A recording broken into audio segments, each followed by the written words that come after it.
Bonjour à toutes et à tous, très heureux de vous retrouver ce matin dans l'OM au Café. Dernier OM au Café de la semaine avant d'affronter Saint-Etienne en Coupe de France, 32e de finale de la Coupe de France. Il va falloir bien entamer cette compétition et vous voyez, pour en parler, on est deux ce matin, on est avec le grand El Grande, Loïc Lachaud. Quelle présentation, je ne pouvais pas rêver mieux, merci Slim pour l'invitation. Ouais, non, l'invitation, on est là, non mais c'est important, j'avais envie de t'avoir ce matin, on avait envie de le faire à deux parce que c'est vrai que tu donnes pas forcément beaucoup ton avis. Tiens, beaucoup de messages sympathiques à ton égard. Il est là, le Loïc merci Lachaud. Dans le chat.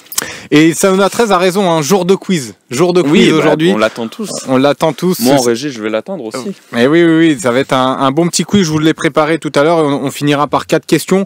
Une bonus si vous êtes sage et si vous êtes surtout bon dans le petit quiz. Donc voilà, dernière émission de la semaine. On va rentrer tout doucement. Il y a pas mal de choses à dire aussi par rapport à l'actualité, par rapport à l'interview de Mehdi Benatia hier sur RMC. Donc ouais, voilà, exactement. Dark Knox, un petit duo pour la fin de semaine, c'est cool.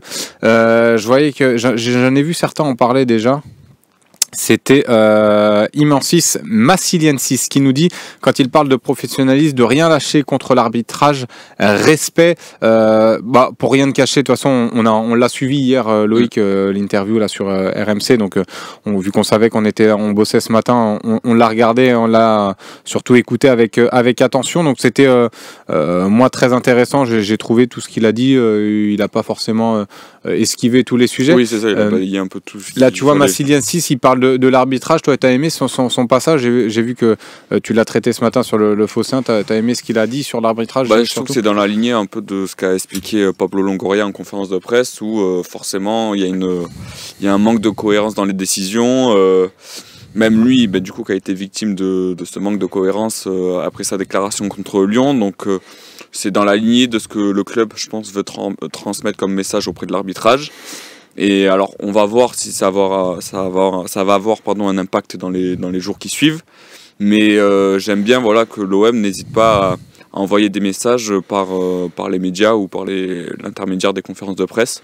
Donc c'est du Mehdi Benatia classique qu'on aime et j'ai beaucoup aimé ce passage. Ouais, c'est vrai que le passage était intéressant.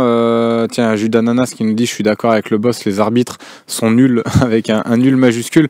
C'est vrai qu'on peut se poser la question. Alors c'est intéressant parce que là, toi, t'as pas l'habitude de forcément t'exposer, de donner ton avis. Il y a eu ce fait de jeu là avec le match Monaco-Paris, avec le fameux contact entre Donnarumma et Singo. Toi, comment tu te positionnes par rapport à justement ces erreurs d'arbitrage, peut-être cette incohérence pour le coup, oui, c'est clair. Que tout le monde cible un petit peu, et notamment Benatia.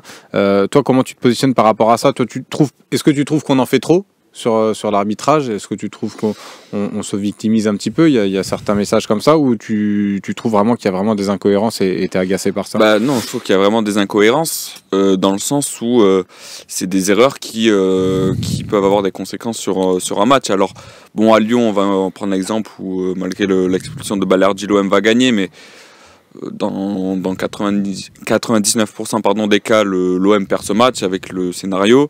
Il y a le match qu'on va remonter à une semaine à Lille, ou contre Lille, où il y a pas mal d'erreurs qui sont préjudiciables à l'OM et qui peuvent avoir un impact, on ne le sait pas, à la fin du championnat. Alors, pour l'instant, on n'est qu'à la 15e journée, donc c'est encore un peu dur de se prononcer sur le futur du championnat. Mais ce match, c'est un duel entre deux équipes qui jouent le podium. Et peut-être qu'avec 2 points en plus pour l'OM en fin de saison, ça peut avoir un impact. Donc moi, ce qui me gêne, c'est que ça a des conséquences sur des matchs importants, que ce soit contre Paris, contre... Ouais, mais tu vois, est-ce qu'on regarde pas ça parce qu'on est supporter de l'OM? On se dit, ouais, il y a des erreurs sur nos matchs, mais il y en a un peu partout. Les Lensois vont dire pareil contre Lille, où ils se sont fait avoir. Là, à Paris, même s'ils ont gagné, pareil, il y a ce fait de jeu avec Singo. Je pense que c'est pas que contre l'OM. Je pense qu'il ne faut pas être parano et se dire tiens, les arbitres en veulent, spécialement à l'Olympique de Marseille. Je pense que c'est, comme on le dit souvent ici sur le Phocéen, c'est peut-être un problème de niveau. Et encore, même ça, je me pose la question, parce que comme comme le disait Daniel Riolo hier pendant l'interview, en Ligue des Champions ou pendant l'Euro, les arbitres français sont assez performants. On voit la performance de Le Texier, qui du coup, je crois, a arbitré la finale de l'Euro, a été bon. Même en Ligue des Champions, c'est un bon arbitre. Ils sont souvent amenés à arbitrer des rencontres de haut niveau avec beaucoup d'enjeux. Donc je sais pas, c'est peut-être, il faut revoir aussi la politique et j'aimerais bien aussi entendre un peu Anthony Gauthier, qui est le directeur des arbitres. Ah ouais, c'est vrai. On l'a entendu en début de saison pour voir un peu ce qu'il avait comme objectif pour les arbitres. Mais dans cette période où justement il y a beaucoup de critiques de la part de plusieurs clubs, je trouve que ça serait intéressant d'avoir son avis et qu'on ait au moins une réponse à tout ça. Parce que pour l'instant, il y a de plus en plus de critiques sur l'arbitrage. Ouais, c'est clair. Je vais prendre pas mal de messages dans le tweet, dans le chat Twitch. On le rappelle également qu'on stream sur YouTube, donc n'hésitez pas à nous suivre aussi sur YouTube, à mettre le petit pouce pour nous soutenir aussi. Là, je vois qu'il y a Samir Belfodil. Tiens, Belfodil, c'est l'ancien Lyonnais qui était. Bon, je pense pas que c'est la même famille, mais donc qu'on salue dans le chat YouTube, et ils sont plutôt nombreux habituellement, donc ça fait aussi plaisir. On va évidemment revenir un peu longuement sur l'interview de Benatia, parce qu'il y a pas mal de faits, pas mal de choses aussi à redire.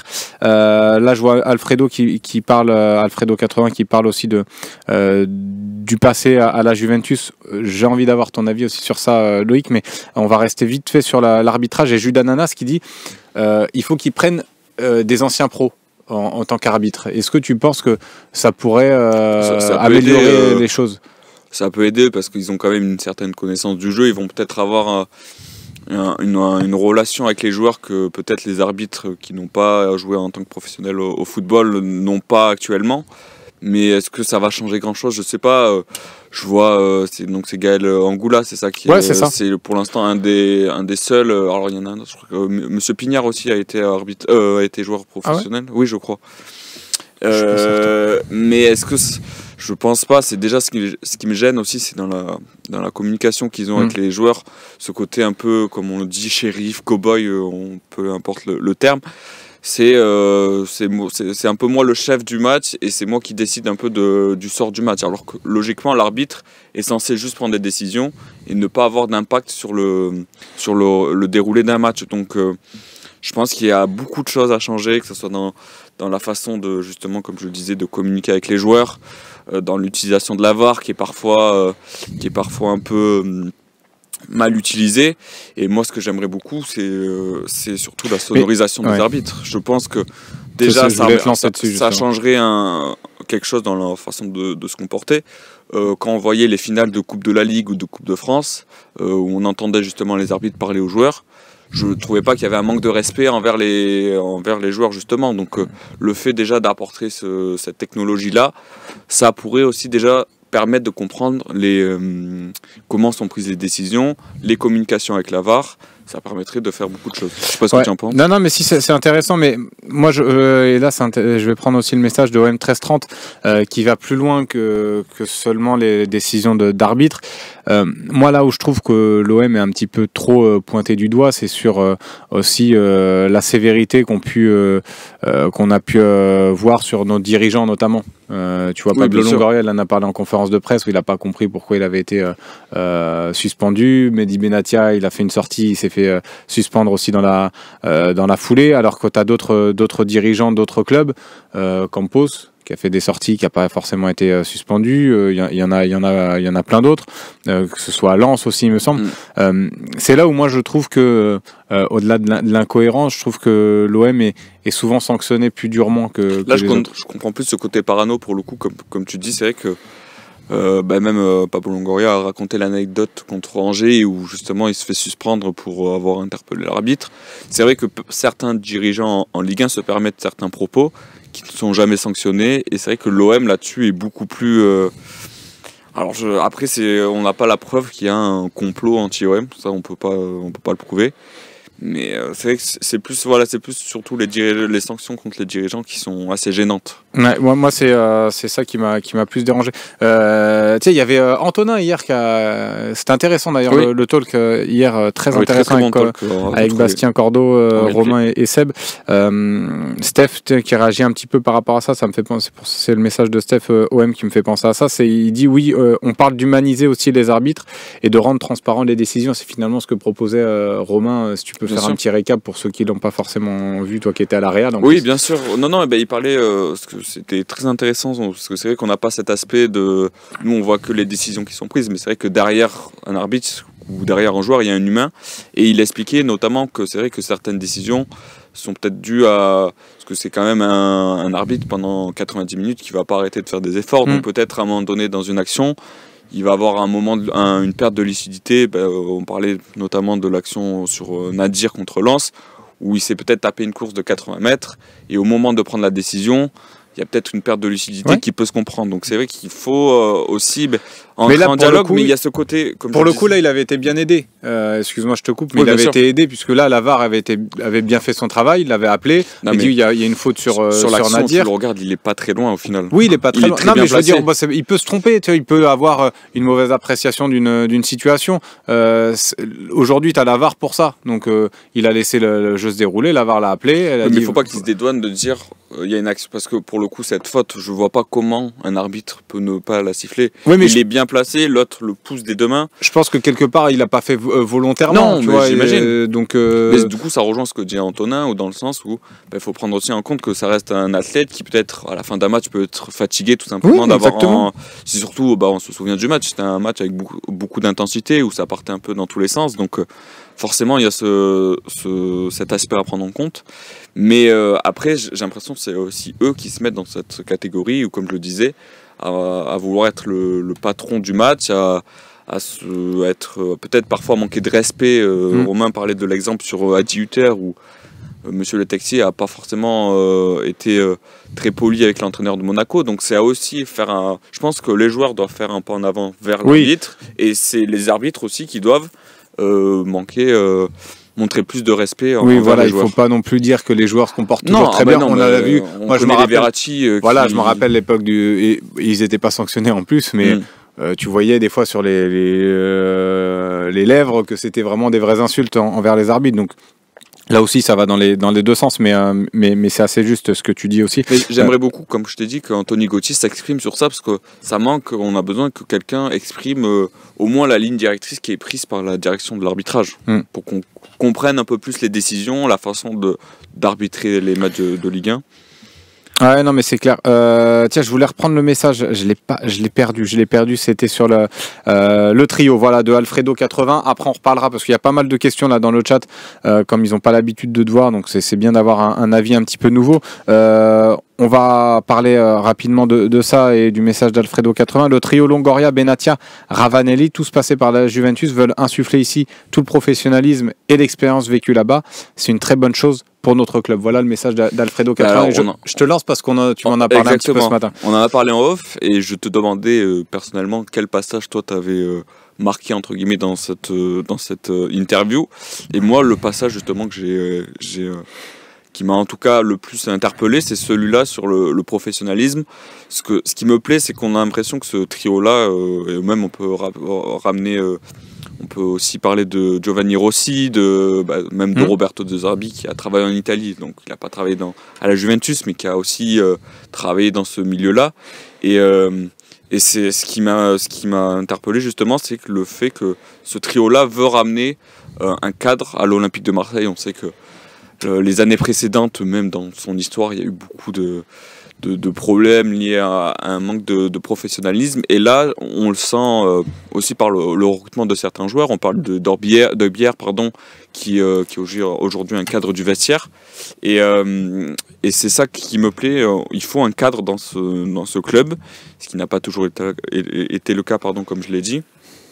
Et dans la façon de travailler, on sent qu'il y a cette volonté de ramener l'expérience de la Juventus, où il expliquait que peut-être déjà aussi le cadre de vie joue. On sait qu'à Marseille, comme il l'expliquait Benatia hier, peut-être les joueurs vont être amenés à sortir sur le Vieux-Port, à faire un tour à Cassis, etc.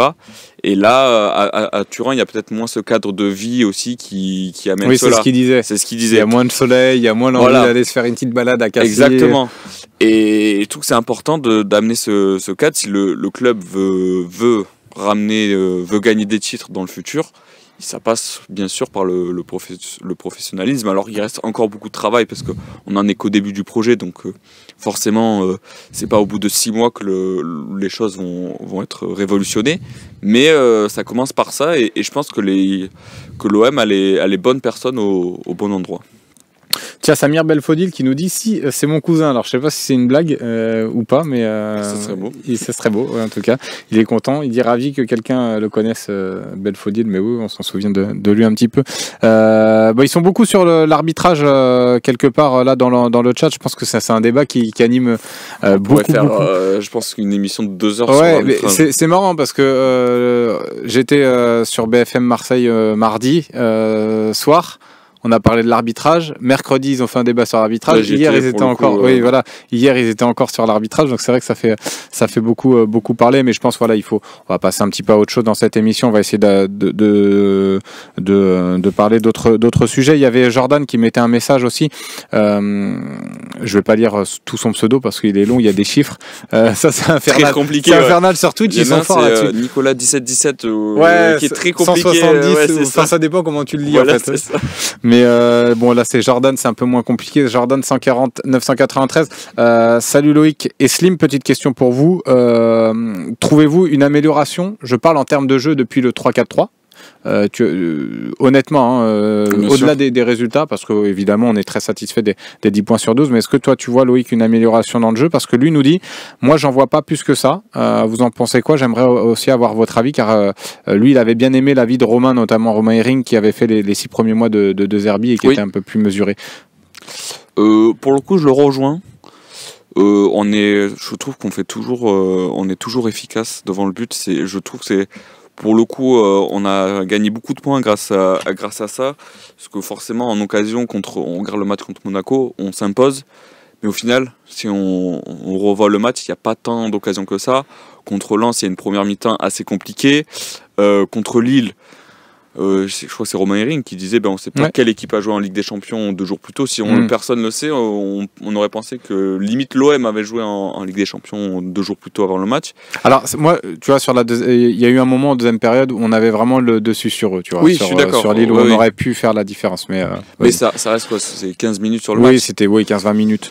Donc il y a certains joueurs qui ont retrouvé retrouvé leur niveau. On parle de Rongier qui fait beaucoup de bien à cette équipe, de Luis Enrique à droite, comme le disait Bastien hier dans le talk, je pense qu'il a trouvé son vrai poste. Je le trouve très intéressant dans ce rôle de piston. Mais c'est vrai que dans le jeu, on voit pas encore la patte de Zerbi. Alors on le voit par certaines séquences, sur certaines phases de jeu, sur certaines transitions contre Lille, où en 2-3 passes, le but de Merlin, c'est une super action où c'est même pas une phase de transition, parce qu'au final... Ah non, pas du tout. Alors c'est pas du tout une phase de transition. Ça part de la défense. Ça part de roulis même. Donc, voilà, exactement. Mais je suis d'accord avec le message d'Alfredo, c'est ça? Non, c'était Jordan. Jordan, pardon. Ouais. Je trouve qu'il manque encore beaucoup de choses, et on tient beaucoup grâce à un très très grand roulis depuis le début de saison. Donc j'attends encore beaucoup plus, je pense, de cette web. Je sais pas ce que tu en penses.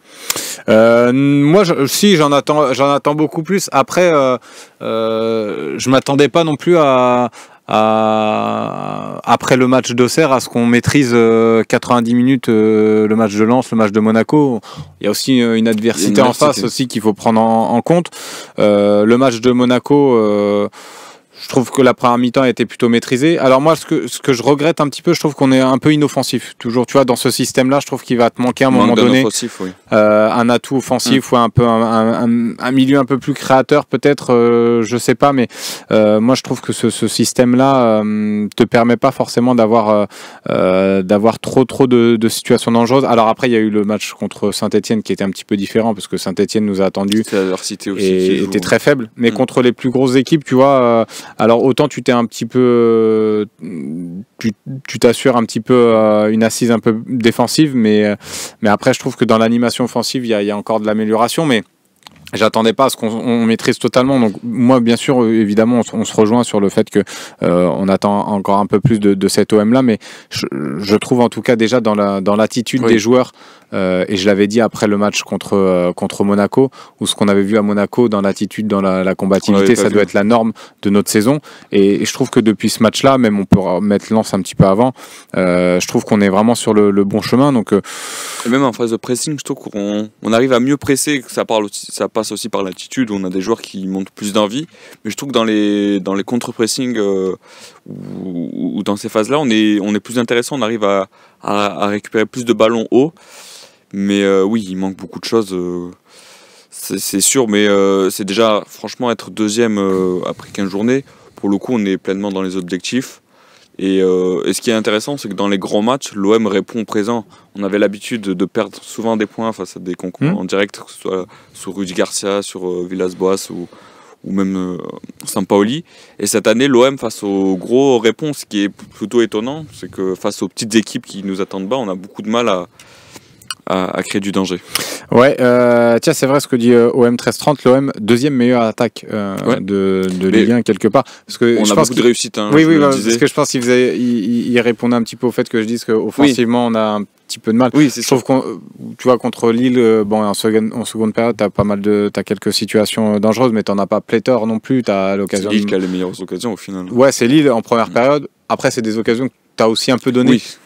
Mais bon, en tout cas, moi je trouve qu'on est vraiment en progrès dans le jeu. Tu sens qu'il y a aussi il y aura des améliorations à apporter et sûrement au mercato cet hiver. Mais je trouve franchement qu'on est sur la bonne voie. Faut pas non plus. Enfin, tu vois, je me rappelle où on était après Auxerre. On se disait déjà, ça y est, c'est la crise. De Zerbi va peut-être partir. Enfin, on savait nous qu'il partirait pas, mais ça commençait, il y avait une crise qui commence à naître, et là tu as réussi à faire 10 points sur 12 en battant Monaco, en faisant match nul contre Lille, en battant Lens, en battant Saint-Etienne, et là tu peux terminer bien la saison contre Saint-Etienne en Coupe de France. Donc voilà, je pense qu'on est en progrès. Il va y avoir des retouches au mercato, et voilà, mais moi je suis pas forcément trop inquiet pour la suite. Mais ce qui me plaît, c'est que cette saison, en tout cas au Vélodrome, toi de toute façon tu assistes au match depuis le stade. J'ai l'impression qu'il y a plus de patience de la part du public. Alors peut-être que je me trompe et que peut-être certains supporters en attendent beaucoup. Mais je trouve qu'on est patient, et c'est pas un reproche. Au contraire, je préfère qu'on soit patient avec un entraîneur qui arrive avec ses idées, un effectif qui, comme chaque année, a été modifié à 75-80%. Donc c'est important, je trouve, de laisser le temps à De Zerbi, et on voit déjà qu'en quelques mois il y a eu pas mal de progrès. Alors comme on vient de le dire, on n'est pas encore à ce que l'OM peut montrer de mieux cette saison. Je pense qu'il y a encore beaucoup de chantiers. Tu vois, je pense que je suis d'accord avec le message de Sacrum qui dit on est réaliste, mais on n'est pas en sur-régime. Je trouve que on peut encore mieux faire, tu vois. Bien sûr. Alors que l'année dernière, par exemple, tu vois, la saison dernière, je sais pas s'ils seront d'accord dans le chat, mais tu sentais quand on gagnait des matchs, c'était vraiment au forceps. Tu vois, t'es allé il l'a dit Benatia, je sais pas comment on est allé en demi-finale d'Europa League. On le sait pas. Même nous, on le sait pas encore. Tu vois, il y a eu des saisons comme ça, tu sentais qu'on tirait le maximum de cet effectif-là. Là, tu sens qu'on peut encore avoir, on peut encore voir du progrès dans cet effectif. Je pense que le mercato va nous faire beaucoup de bien, où on pourra ajuster surtout pas mal de postes. Et tu vois, tiens, y a une question pour moi, après je te relance, Loïc, évidemment, c'est Nico Amskas qui me la pose.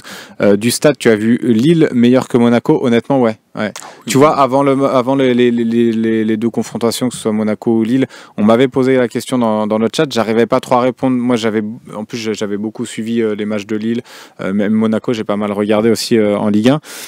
Et j'arrivais pas à savoir quelle équipe était la meilleure, mais honnêtement sur du stade, c'est plus Lille qui m'a impressionné plus que Monaco, et ça s'est ressenti d'ailleurs dans le jeu. Tu vois, on a moins, je trouve qu'on a contre Monaco, on a maîtrisé plus de minutes globalement dans le match. On a moins concédé d'occasions aussi, surtout contre Monaco. On a moins je vais y arriver. Ah oui, on a moins concédé d'occasions. Voilà, pardon, ouais. On a moins concédé d'occasions contre Monaco, parce que contre Lille, à la mi-temps, pareil, si l'OM est mené 2-3-1, c'est pas non plus un vol, hein, parce qu'on se rappelle du match de Roulier, on lui a mis 9 d'ailleurs, je crois. De toute façon, ce qu'il méritait, hein, pour le coup. Roulier, je pense que c'est le meilleur Olympien depuis le début.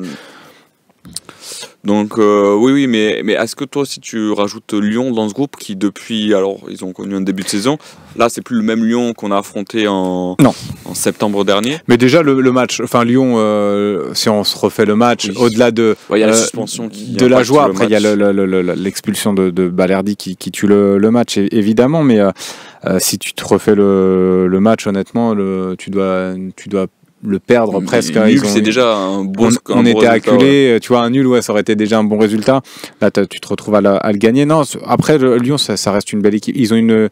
là où il leur manque encore des joueurs, je pense, pour aller vraiment un peu plus haut cette saison, c'est en défense. Oui, c'est beaucoup trop faible.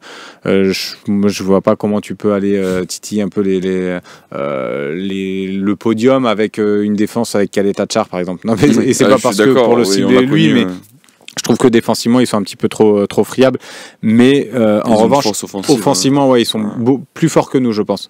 Ils ont une plus grosse force offensive que nous, mais après attention, parce qu'il va y avoir aussi un mercato d'hiver et je pense qu'ils risquent de perdre aussi pas mal de joueurs.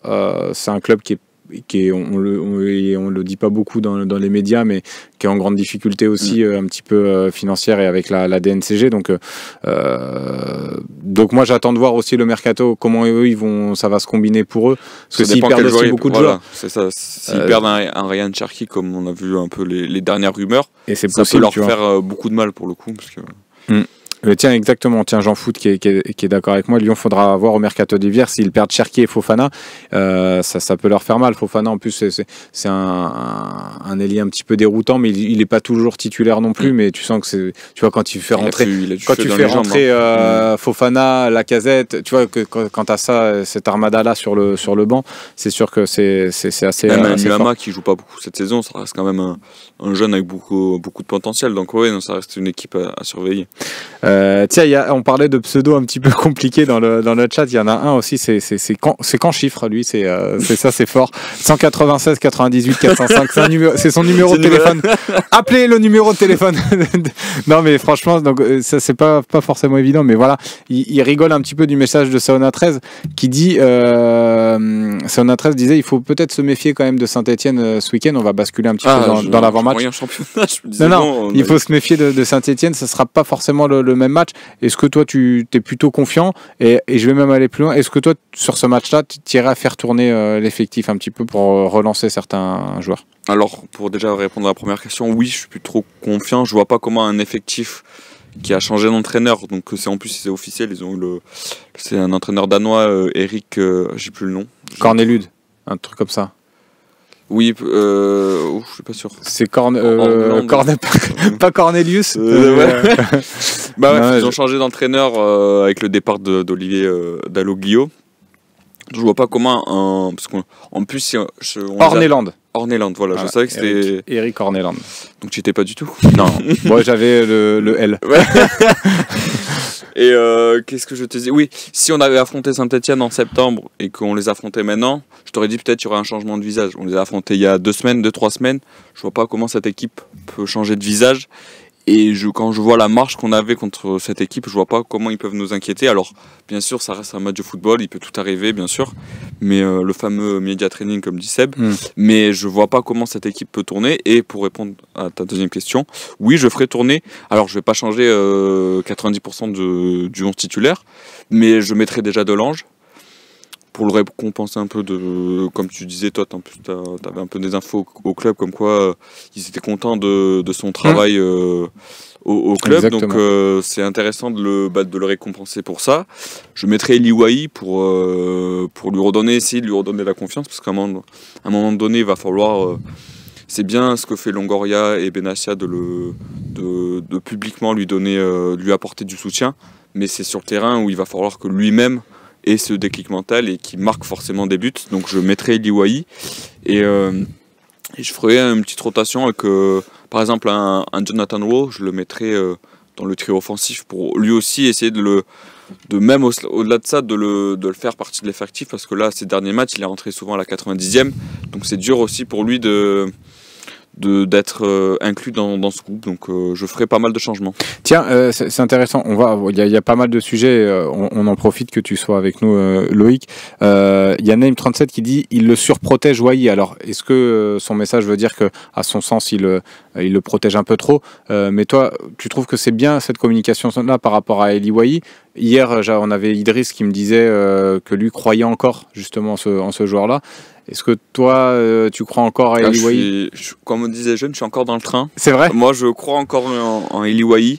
Je ne peux pas me dire qu'un joueur de son talent, alors sans dire que c'est bien sûr le meilleur attaquant d'Europe, c'est Pablo Longoria qui a dit ça, qu'il faisait partie des meilleurs attaquants d'Europe. Là, je trouve que c'est un peu exagéré, comme le dit le Twitcher. Mais non, je crois encore en Eli Wai. Je pense qu'il a toutes les qualités pour apporter à cette équipe. On l'a vu en début de saison, ses premiers matchs étaient, je trouve, très intéressants. Alors forcément, il y a ce match contre Reims où il loupe plusieurs occasions. Mais je crois en ce joueur, je pense qu'il peut beaucoup apporter. Et je le préfère à un Neil Maupay qui, pour l'instant, fait le taf. Et il n'y a rien à dire sur Neil Maupay. Mais je pense intrinsèquement en joueur. Alors forcément, il y en a un peut-être qui est plus adapté à ce que demande Roberto De Zerbi. Mais si déjà l'OM l'a recruté, c'est que je pense que Roberto De Zerbi voulait le profil d'Eli Wai. Et je trouve que techniquement, c'est un joueur qui peut tellement nous apporter que je ne vois pas comment... Alors forcément, il y a peut-être aussi un problème mental. Tu vois, Vitinha, j'y croyais en vrai, en 2-3 matchs, on a vu que c'était peut-être un joueur qui était... pas fait techniquement, on voyait qu'il y avait rien. En plus, Wai a quand même des références en Ligue 1. Voilà, c'est ça. En plus, c'est un joueur, comme tu dis, qui a marqué des buts en Ligue 1. Alors, je veux bien entendre que la Ligue 1, un championnat, fait pas partie des grands championnats européens. Mais il faut quand même marquer 20 buts en Ligue 1. C'est pas donné à tout le monde, c'est pas donné à n'importe quel attaquant. Donc, moi, je crois encore en Eli Wai. C'est pour ça que contre Saint-Etienne, je le mettrai pour essayer de lui redonner confiance. Bah tiens, dis-nous ta compo carrément, parce que tu vois, tu m'as parlé de trio offensif en rajoutant Ro. Donc toi, ça voudrait dire que tu changerais carrément de système? Non, je garderai du coup le système. Ok. Mais je mettrai donc, je vais essayer de le faire rapidement, donc Delange au cage. Donc quoi, tu mets Delange? Je mettrai Balerdi en centrale, en stopper au milieu de la défense à 3. Je garderai Murillo, parce que j'aime beaucoup ce qu'il propose en ce début de saison. À gauche, je mettrai Cornelius. Ah oui, tu changes un peu la défense, ok. Bah, je t'ai dit, j'essaie d'inclure les joueurs qui, en plus Cornelius, on était d'accord pour dire qu'il faisait un bon début de saison. Oui. Moi, après, c'est plus son entrée contre lui, j'ai senti vraiment à court de rythme, mais c'était un justement, peu c'est le problème, on lui donne jamais de temps de jeu. Là, après, il aura le temps de se refaire après les vacances, quoi, tu vois, je me dis. Mais bon, vas-y. Je mettrai Merlin, je garderai Luis Enrique, je refais descendre Rabiot aux côtés d'Heubière. Ouais. Et donc je mets un trio d'attaque, Oro, Greenwood, Wai. Oro, Greenwood, Wai. Ok, d'accord. Bon, au final, tu fais quand même un petit peu tourner. Je fais un peu tourner. En plus, je fais tourner sur des joueurs qui m'ont donné quelque chose. Je vais pas mettre. J'aime bien Bilal Nadir sur les entrées qu'il fait, mais Jonathan Rowe, je sais ce qu'il va apporter à l'équipe. Wai, on a eu déjà un peu des prémices de ce qu'il peut apporter, donc. Toi, tu mettrais quoi comme 11? Non, moi, je remettrais le même 11. Tu gardes ouais, je resterai sur la continuité. Je pense que... moi, j'ai peur, en fait, qu'on s'affaiblisse un peu trop en faisant ces changements-là. Moi, pour l'instant, Maupay me donne satisfaction devant. Donc, je vois pas l'intérêt, forcément, de changer. C'est aussi... alors, après, peut-être si le match se goupille bien, faire rentrer les joueurs un peu plus tôt. Tu vois, je suis plutôt de l'avis de Seb quand il parle de Ro, notamment, qui rentre un peu tard. Contre Saint-Etienne, il l'a fait rentrer un peu tard. Là, si ça se goupille bien, pourquoi pas les faire rentrer un peu plus tôt, mais je commencerai avec... T'as pas peur de perdre certains joueurs, du coup, si tu sur un match non, parce que la saison, elle est encore longue. Là, c'est le dernier match de l'année. C'est une compétition. Il l'a encore dit hier, Benatia, que t'as envie de remporter. T'as envie de bien figurer là-dedans. Donc, moi, je pense que c'est un match important. C'est pas un match à prendre à la légère, même si t'as vu que Saint-Etienne était faible. Je trouve que ce serait prendre un peu trop de risques de changer des joueurs, surtout qui t'ont pas donné satisfaction depuis le début de saison. Tu vois, Wai, à chaque fois qu'il a joué, il a pas forcément été bon. Mais si on pense comme ça, ça veut dire que tu le mets plus jamais. Non, mais après, comme je t'ai dit, la saison est longue. Là, le match, tu vois, tu commences depuis le match contre Auxerre, tu commences à avoir quelques petites certitudes. Il faut capitaliser là-dessus pour finir la saison, et après, tu auras le temps de voir avec comme je t'ai dit, le mercato, certains réajustements, et après, les entraînements vont aussi s'enchaîner. Mais non, c'est pas la jouer petit bras, Paris-Chienne. C'est que, regarde, le match de championnat contre Saint-Etienne, tu l'as très bien joué. Parce que là, je réponds au message de Paris-Chienne qui dit Slim la joue un petit peu petit bras. C'est pas la jouer petit bras. Si ça voudrait dire qu'on l'a joué petit bras contre Monaco, on l'a joué petit bras contre Lille, on l'a joué. Non, je pense qu'on commence à avoir des certitudes. Et moi, j'ai envie de gagner. Donc, j'ai envie d'aller à Saint-Etienne avec certaines certitudes. Voilà, tout simplement. Et tout à l'heure, tu m'expliquais que des fois, tu trouvais qu'on manquait un peu de... Offensivement, en tout cas, on manquait un peu de... On n'était pas assez dangereux, justement. Est-ce que tu voudrais pas rajouter un joueur offensif, comme on a vu? Comme je te dis, si tu mets un milieu Rabiot-Hojbjerg, ça peut compenser le fait de rajouter un... Ouais, mais j'aime moi ce que me propose Valentin Rongier, tu vois, dans l'équilibre aussi de l'équipe. Et tu as vu le match contre Saint-Etienne avec ce système-là. Oui, bien sûr. On a réussi à avoir pas mal de situations. Je pense pas que Saint-Etienne va venir nous chercher non plus très haut. Donc moi je resterai honnêtement sur ce même système-là. Je vois pas forcément la raison de tout changer. Pourquoi vouloir relancer là absolument avant la trêve des joueurs, tu vois, je vois pas forcément l'intérêt. Oui, bien sûr. Vois, mais après on verra ce que va faire. À part peut-être, tu vois, vraiment c'est le côté Jonathan Rowe. Je pense que tu t'affaiblis pas si tu le mets, parce que on a vu ce qu'il était capable de nous donner.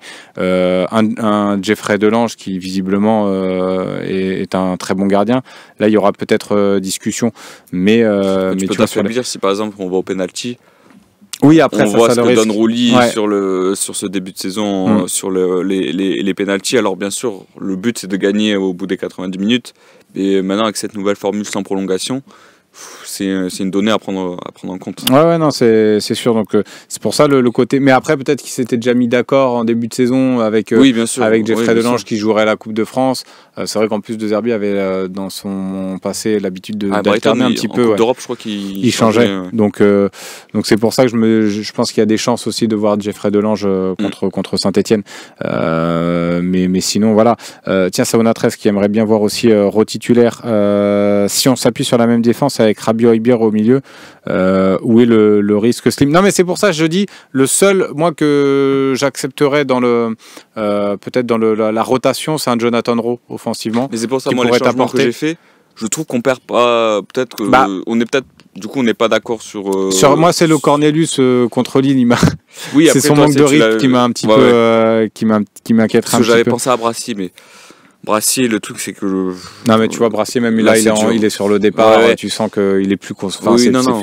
Lui, je pense qu'il ne se sent pas à l'aise à Marseille, etc. Donc, c'est pour ça, en vrai, le mettre, ça serait. C'est juste sur ce poste Kondogbia. Mais après, qu'on laisse Kondogbia, pour le coup, ça ne me dérange pas forcément, comme tu dis. Si le joueur Cornelius en question n'est pas en forme, c'est sûr que ça ne sert à rien de le mettre. Pour y se dire oui, on fait tourner. Mais non, et puis pour répondre à Matt aussi, c'est le fait aussi peut-être aussi d'enlever Valentin Rongier, moi qui je trouve t'équilibre vraiment le milieu de terrain. Après, on est d'accord ou pas sur le fait que est-ce que c'est un joueur pour toi sur lequel on peut s'appuyer pour aller chercher un titre? Bah, moi, tu connais ma réponse. Je pense c'est pour ça que je te lance. Alors, je précise avant d'expliquer mon propos. J'adore Valentin Rongier. C'est pas un joueur que j'ai dans l'œil, ou c'est pas comme Romain Hering avec Luis Enrique qui n'a pas forcément d'amitié. Non, mais parle pas de Romain Hering. Là, donne ton avis. Oui, non, mais alors moi, je vais dire ce que je pense. C'est pas avec. J'adore Valentin Rongier, mais je pense que c'est. Alors, dans un effectif, c'est parfait de l'avoir. Mais en tant que titulaire dans une équipe qui veut aller chercher un titre, je pense qu'il nous faut un joueur de plus haut standing. Dans le sens où je me souviens, alors je répète ce que je t'expliquais, mais dans certains gros matchs, alors oui, bien sûr, on va me parler du match contre Paris en Coupe de France, où je suis d'accord, il mérite un 10 sur 10, il a été exceptionnel dans ce poste un peu de défenseur central, mais j'ai beaucoup de souvenirs de matchs de Ligue des Champions notamment, où j'ai vu un Valentin Rongier qui répond pas forcément au niveau de la rencontre. Donc moi, je préfère avoir joueur de meilleur standing. Je pense que Valentin Rongier, en Ligue 1, c'est parfait pour certains matchs contre des équipes plus faibles, contre Auxerre, je vais t'en citer plein. Mais dès qu'il y a un match où justement il faut élever son niveau, je pense qu'il n'en est pas capable et qu'il a à 29 ans, c'est ça, 30 ans, il a atteint un peu son plafond de verre. Même âge. Et 30 ans, voilà. Beau point commun. Et je pense qu'il a un peu atteint son plafond de verre et que pour aller chercher un titre, que je pense qu'il y a un peu ce qu'a un peu dit hier Mehdi Benatia hier au micro de RMC, le but c'est forcément de viser plus haut. Alors pour l'instant ils sont contents d'être deuxième et le but je pense c'est quand même de... Ouais mais tu vois, viser un titre ça peut être la Coupe de France et je vois pas en quoi un Valentin Rongier sera un frein à aller gagner la Coupe de France. Oui mais regarde les années précédentes on a eu Valentin Rongier dans l'effectif. Oui mais après ça c'est je veux dire tu l'as eu contre le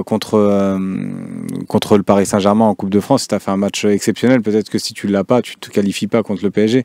Oui, il avait même eu un 10 ici, tu vois, sur le match. Donc. Mais alors c'est pas visé contre Valentin Rongier. Comme je te l'expliquais hier, j'englobe aussi d'autres joueurs là-dedans. Florian Thauvin que j'ai adoré.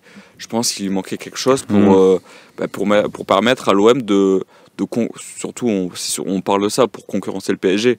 Et je pense qu'il nous faut un joueur un peu supérieur.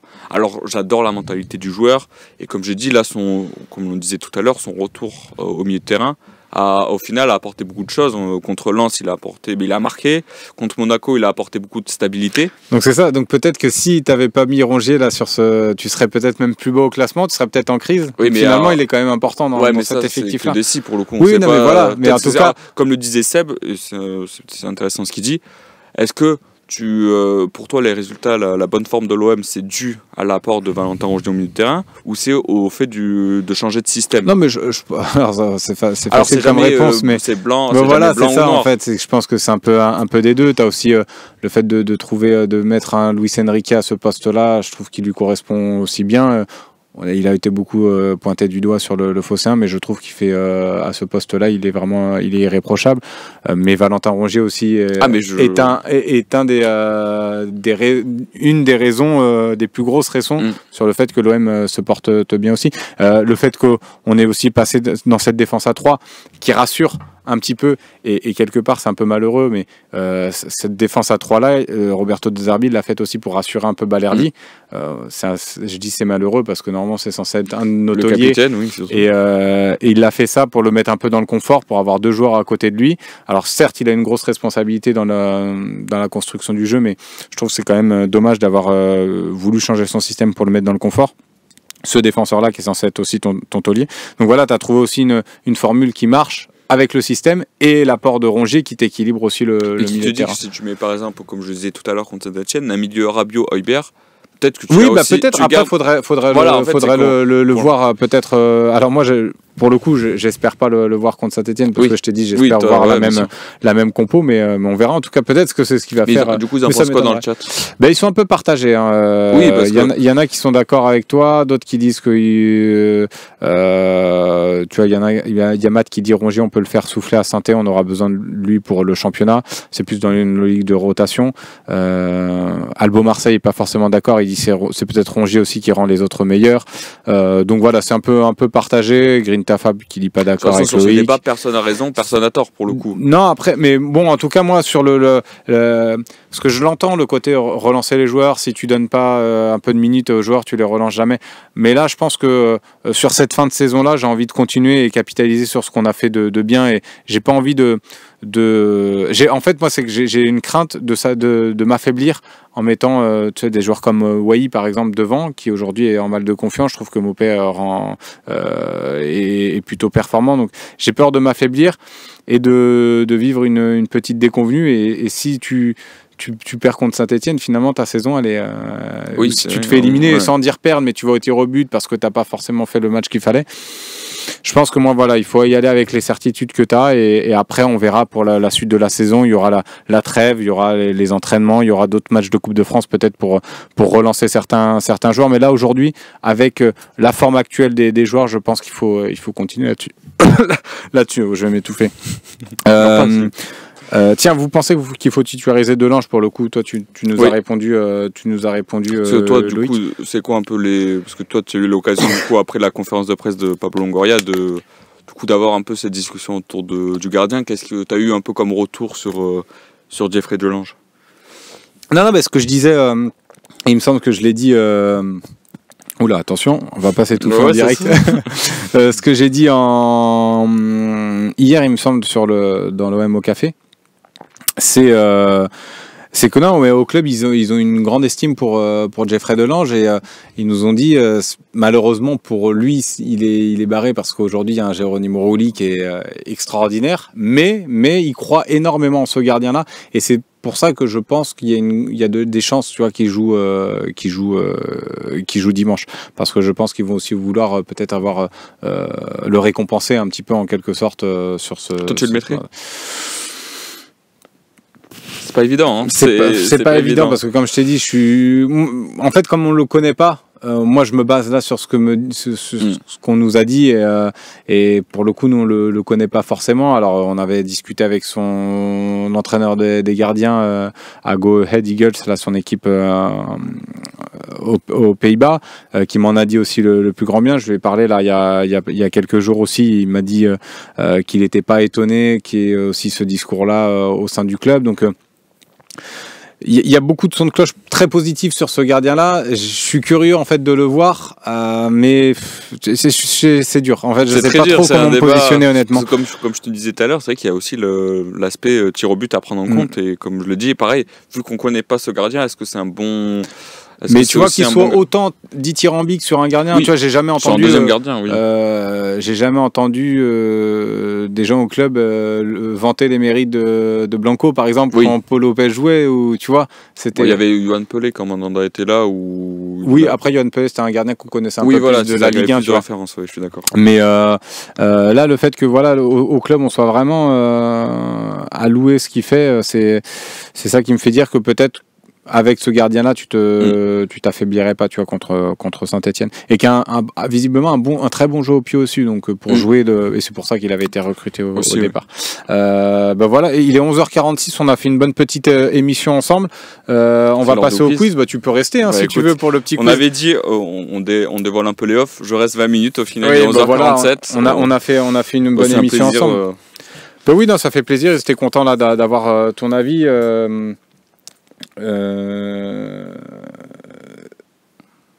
Ouais, là, tu vois, ils sont encore un petit peu sur YouTube sur le débat Rongier, Nvidia qui dit Rongier est tellement sous-coté selon lui. Donc voilà, c'est partagé. Allez, on va finir avec le petit quiz. Je l'avais promis. Il y en a certains qui n'étaient pas contents parce que la semaine dernière je l'avais pas fait. Ouais.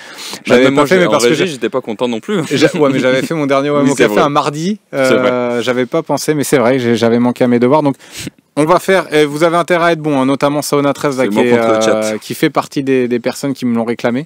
Donc attention, c'est Foufa, c'est vrai que Loïc a fait un bon minutage aujourd'hui pour reprendre l'expression de Longoria. C'était très bien, c'était un bon petit plaisir, on a passé une bonne petite émission. Allez, le quiz, dites-moi si vous êtes prêts, il y en a pas mal qui sont prêts, go, allez, Mickaël Laudromois. Je veux pas aller au péno je mets Delange. Je ne veux pas aller au péno et je mets Delange quand même pour Matt, donc tu vois. Est-ce que Loïc a faim, nous demande Steph OM. Un peu, mais moi en plus, il y a la quiz. Non, c'est vrai que là, on va arrêter de poser des questions qui ne servent à rien. Donc Steph OM, tu vas arrêter. non, mais parce que c'est vrai qu'il y a la conf à préparer tout à l'heure à 14h. Donc voilà, vamos pour le quiz, on est prêt, on est chaud, on est sur les starting blocks et puis ceux qui nous écoutent en podcast également, n'hésitez pas à vous préparer. J'espère que vous avez bien révisé et sur YouTube, j'espère que vous êtes prêts. Je vais lire aussi les réponses. Allez, on commence par la première question. Loïc, tu ne réponds pas parce que je sais que tu l'as, la réponse. L'arbitre de cette rencontre, tiens, tu vas nous le donner. Qui est Jérémy Stina, oui, ça dépend. Jérémy Stina, donc qui va arbitrer cette rencontre. Bon bilan avec l'OM. Bon bilan, mais bon, c'est pas lui qui joue après. 8 matchs, 5 victoires, 2 nuls, 1 défaite. Ça veut rien dire. On le fait souvent sur le Phocéen parce que bon, ça. Mais du coup, depuis cette saison, je pense qu'on devient parano un peu avec cette histoire d'arbitrage. Ouais, excuse-moi, Loïc, arrête de perturber le quiz. C'est vrai. Il va commencer. Il est 11h50. C'est parfait. Donc la dernière fois que Jérémy Stina a arbitré l'Olympique de Marseille en Coupe de France. C'était contre hier. Qui étaient les buteurs de l'OM pour cette rencontre? Ça s'était passé à Martigues. Au stade. Francis Turcan. Bravo. 1 point pour Slim. Ancien pro, Stina nous dit Goldinho, c'est pas Pignard. Oui, c'est pas Pignard. Goldinho nous dit. Ah, ils l'ont pas tous, hein, ils l'ont pas tous. Ça y est, je vois des bonnes réponses. Non, c'était pas Luis Enrique, c'était pas Milik. Milik était plus à l'OM Cantinou. Cantinou, c'était pas Milik, c'est pas Luis Enrique. Non plus ni Payet, c'est une victoire 2-0 et c'est Charlie Goyard qui a raison, c'était Bamba Dieng et Alexis Sanchez. Ah non, tu t'avais rajouté Under, mais non, c'est Neym qui a la bonne réponse, qui avait dit les 2 buteurs, Sanchez et Dieng, c'est ça, c'était bien ça. Et il me semble que de mémoire, c'est Sanchez qui avait marqué sur penalty, non? Panenka. Bravo. Panenka, penalty, je sais, mais Panenka, je suis plus sûr. Mais, et c'était aussi le match de l'expulsion de Eric Bailly, la fameuse expulsion d'Eric Bailly. Et si ça avait été Monsieur Texi, il l'aurait pas expulsé, évidemment. Bah non, puisqu'il s'est passé. C'est ça. Donc voilà, premier quiz gentil, mais il n'y a pas forcément eu beaucoup de bonnes réponses. Bakayoko, donc Charlie Goyard et Mickaël Ledron-Moi qui l'avaient. Et puis également Neym qui a été le premier à donner les 2 bons buteurs. Charlie Goyard a rajouté Under, mais voilà, la réponse est fausse du coup. On va passer à la deuxième question. Je pense que là ça va être un peu plus dur parce qu'il faut remonter aux années que tu n'as pas connu, Loïc, que je n'ai même pas connu moi, que Charlie Goyard a peut-être connu, je sais pas, je sais pas son âge. Lors de la dernière confrontation en Coupe de France entre l'Olympique de Marseille et l'AS Saint-Etienne. Il n'y en a pas eu beaucoup, il y en a eu 2 confrontations entre les deux équipes. Quel joueur olympien avait offert la victoire à Saint-Etienne en marquant contre son camp en prolongation? J'ai même pas l'année pour te dire. Pour vous aider, je vous donnerai peut-être l'année si jamais c'est trop dur. Moi, je laisse le chat répondre. Après, tu peux proposer des mais si je vois qu'il n'y a pas la réponse, c'est pas Salif Keita, c'est pas Zubar, c'était bien avant. Hein, c'était bien avant les années 2000. Non, Fernando non plus. Torisi, Paganelli, non, c'était un but contre son camp d'un Olympien qui avait donné la victoire à Saint-Etienne. C'était en 1993. Allez, je vous aide. 1993. C'était quelques semaines avant la finale. Ouais. J'essaie de me rappeler un peu. Johnny Hecker, le bon vieux Johnny Hecker. Non. Ah, je crois que je l'ai vu. Je l'ai vu passer. Bravo. Oh, bravo. Parce qu'il y en a qu'un seul qui l'a. Il y en a 2 maintenant. Alors peut-être ils ont été aidés par l'année. C'est bien Bernard Casoni. Bravo à Nag et bravo surtout à Paco. 94 971 qu'il l'avait. Bravo à Paco surtout. Surtout Paco qui l'a eu. Je crois que Charlie Goyard l'avait aussi à la fin. Albo Marseille. Je sais qu'Albo Marseille, lui pour le coup était né à cette époque, je le sais. Donc voilà. Bravo. Il y en a eu. Il y a Sauna 13 qui l'avait aussi. Max Tis, Matt Casoni, voilà, bravo. Donc merci Google, dit Steph OM. Non mais sois pas jaloux Steph, hein, c'est la connaissance de l'Olympique de Marseille, surtout pour Paco qui a été le premier à donner la bonne réponse. Bravo à lui.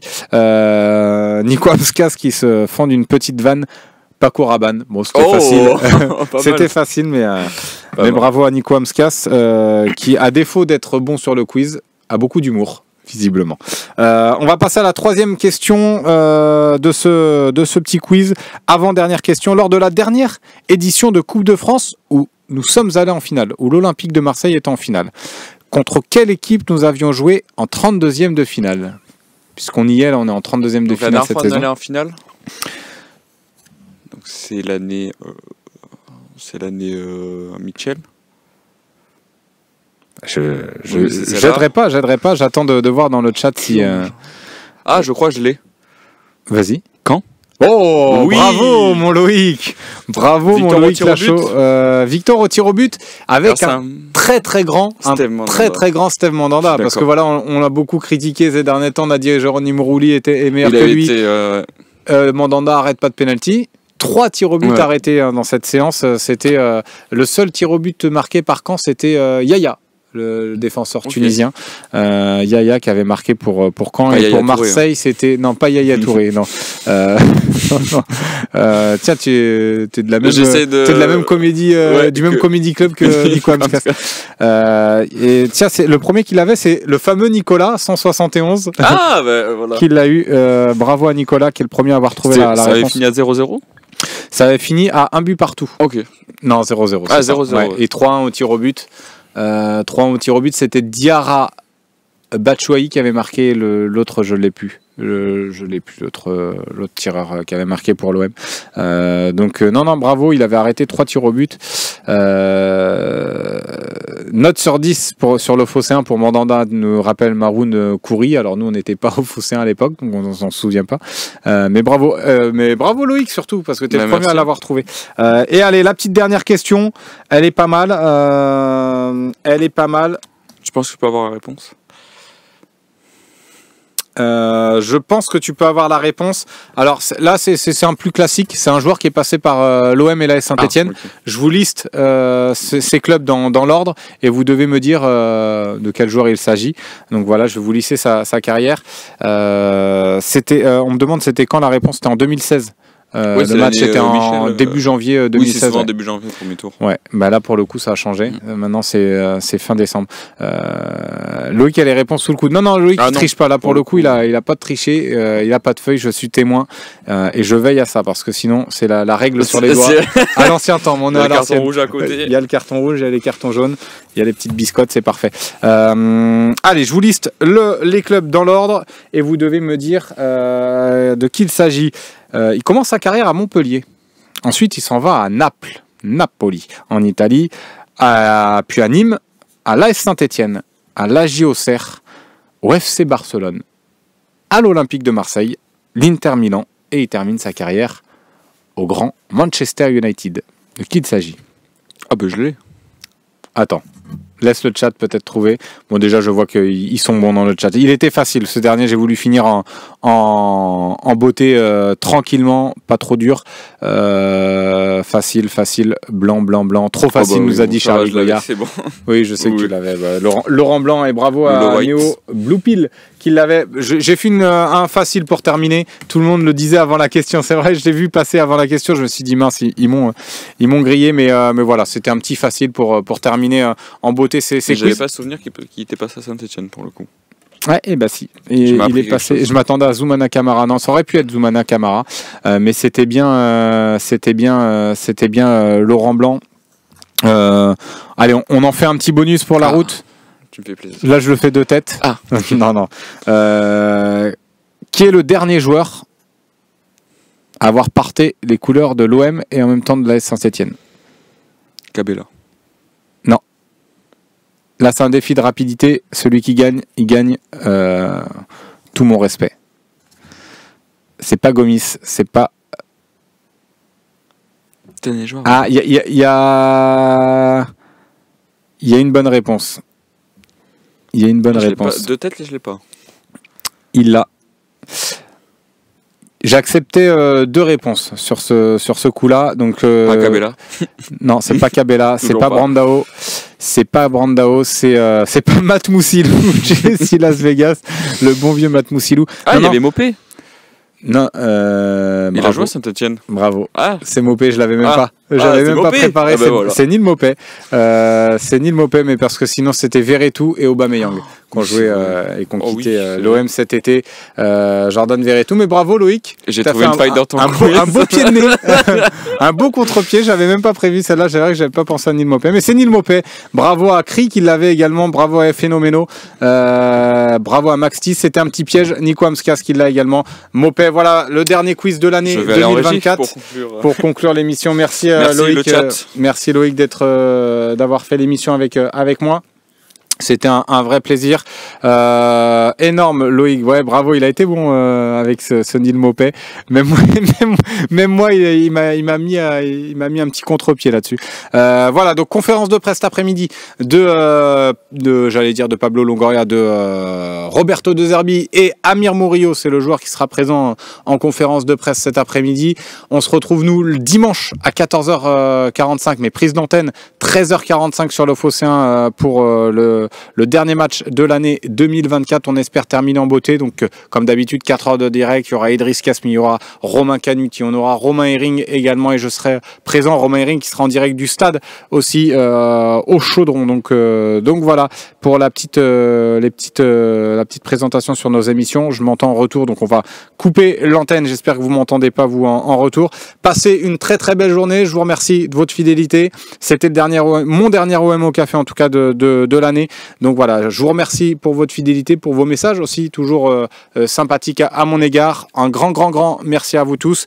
Et puis on se retrouve de toute façon dimanche pour le match et le dernier match de l'année 2024. Passez une très très belle journée et puis à dimanche. Ciao.